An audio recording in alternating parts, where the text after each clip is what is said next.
4 ವರ್ಷ ಬಿಜೆಪಿ ಸರ್ಕಾರ ಇದ್ರು, ಹೌದಾ? ನಿಮ್ಗೆಲ್ಲ ನೆನಪಿದೆಯಲ್ಲ. ಈಗ ಅವರು ಈ ಕೆಲಸಗಳೆಲ್ಲ ಮಾಡ್ಬೋದಾಗಿತ್ತು, ಮಾಡಿದ್ರ?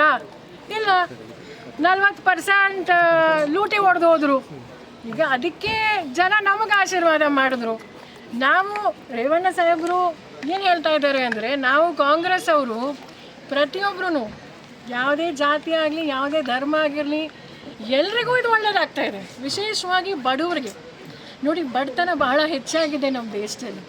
ನಿರುದ್ಯೋಗ ಸಮಸ್ಯೆ ತಾಂಡವ ಆಡ್ತಾ ಇದೆ.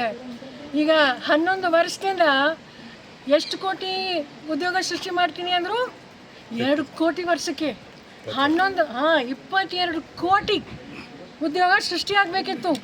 ಎಲ್ಲಿ, ಯಾರಿಗೆ? ನಮ್ಮೆಲ್ರಿಗೂ, ನಮ್ಮ ಸಹೋದರಿಗೆ, ನಮ್ಮ ಮಕ್ಕಳಿಗೆ ಬಂತಾ? ಇಲ್ಲ, ನಮಗೂ ಗೊತ್ತಿದೆ. ಆದರೆ ಈಗ ನಾವು ಒಳ್ಳೆ ಕೆಲಸ ಮಾಡುವಾಗ ಅವ್ರಿಗೆ ಹಸುವೆ, ಹೊಟ್ಟೆ ಉರಿ, ಅದಕ್ಕೆ ಅವ್ರು ಇದೆಲ್ಲ ಆಡ್ತಾ ಇದೆ. ದಿವಾಳಿ ಮತ್ತು ಇದು ಬಿದ್ದೋಗುತ್ತೆ, ಮತ್ತು ಇನ್ನೇನು ಹೇಳೋದು ಅಣ್ಣ, ಈಗ ಅದೆಲ್ಲ ಏನಕ್ಕೆ ಹೇಳ್ತಾ ಇರೋದು ಅಂದರೆ, ಈಗ ಹಸುವೆ, ಹೊಟ್ಟೆ ಉರಿ. ಈಗ ನಮಗೆ ಒಳ್ಳೆ ಹೆಸರು ಬರ್ತಿದೆಯಲ್ಲ, ಈಗ ನೀವು ಕೇಳಿಸ್ಕೊಂಡ್ರಿ ಒಳಗಡೆ. ಈಗ ಒಬ್ಬರು ಅವ್ರಿಗೇನೋ ಇದು ಬಿಟ್ಟು ಬೇರೆ ಎಲ್ಲ ಹೊಗಳಿದ್ರ ಇಲ್ವಾ? ಒಳ್ಳೇದಾಗ್ತಿದೆಯಾ ಇಲ್ವಾ? ಅದಕ್ಕೆ ಈಗ ಬಿ ಜೆ ಪಿಯವರು ನಮ್ಮನ್ನು ಹೊಗಳಕ್ಕಾಗತ್ತಾ? ಅವರಿಗೆ ಇದು ಕೆಟ್ಟದು ಅಂದರೆ, ಮಹಾರಾಷ್ಟ್ರದಲ್ಲಿ ಯಾರು ಸರ್ಕಾರ ಅಣ್ಣ? ಬಿ ಜೆ ಪಿ ತಾನೇ. ಇದೆಲ್ಲ ಯಾಕೆ ನಮ್ಮನ್ನು ಕಾಪಿ ಮಾಡ್ತಾವ್ರೆ? ತೆಲಂಗಾಣಲ್ಲೂ ನಮ್ಮ ಸರ್ಕಾರನೇ ಬಂದಿದೆ, ಇದೆಲ್ಲ ಗ್ಯಾರಂಟಿ ಇದ್ರ ಮೇಲೆ. ಡೆಲ್ಲಿಯಲ್ಲಿ ಈಗ ಅವ್ರ ಸರ್ಕಾರ ಬಂದಿದೆ. ಈಗ ಯಾವುದು ನಿಲ್ಸಲ್ಲ ಅಂತ ಹೇಳಿದ್ರು, ಅದು ಇನ್ನೂ ಜಾಸ್ತಿ ಹಣ ಮಾಡೋರೆ. 2,500 ಎಲ್ಲ ಮಾಡೋರೆ.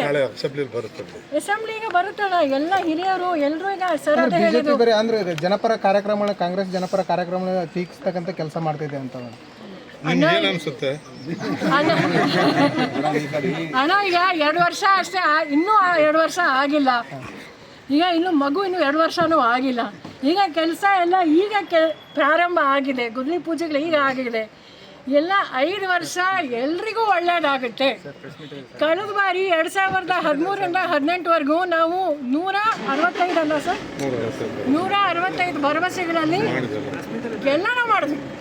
ಅದಕ್ಕೆ ಈಗಲೂ ಸಹ ನಾವು ಸನ್ಮಾನ್ಯ ಸಿದ್ದರಾಮಯ್ಯ ಸರು, ಡಿ ಕೆ ಸರು, ಎಲ್ಲರ ಹಿರಿಯರ ಎಲ್ಲರ ನಮ್ಮ ಕಾಂಗ್ರೆಸ್ ಸರ್ಕಾರ 100%, 100% ಮಾಡ್ತೀವಿ. ಟಿಕೆಟ್ ದರ ಜಾಸ್ತಿ ಮಾಡಿದೆ, ಹಾಲಿನ ದರ ಜಾಸ್ತಿ, ಹೊರೆ ಯಾರಿಗೆ ಬೀಳತ್ತದು? ಇದು ಕೇಂದ್ರ ಸರ್ಕಾರ ಕೇಳಿ ನೀವು. ಕೇಂದ್ರ ಸರ್ಕಾರ ಈಗ ಗ್ಯಾಸ್ ಬೆಲೆ ಎಷ್ಟೈತ್ರಿ? 10 ವರ್ಷ ಹಿಂದೆ ಎಷ್ಟಿತ್ತು? GST ಇದು ಯಾರೇ ಮಾಡೋರು? ನಾವ? ರಾಜ್ಯ ಸರ್ಕಾರನ, ಕೇಂದ್ರ ಸರ್ಕಾರನ? ಮಾಧ್ಯಮದವ್ರು ತಾವು ಅವ್ರಿಗೂ ಕೇಳ್ಬೇಕಲ್ರಿ, ಯಾರೇ GST ಆಗ್ತಾವ್ರು?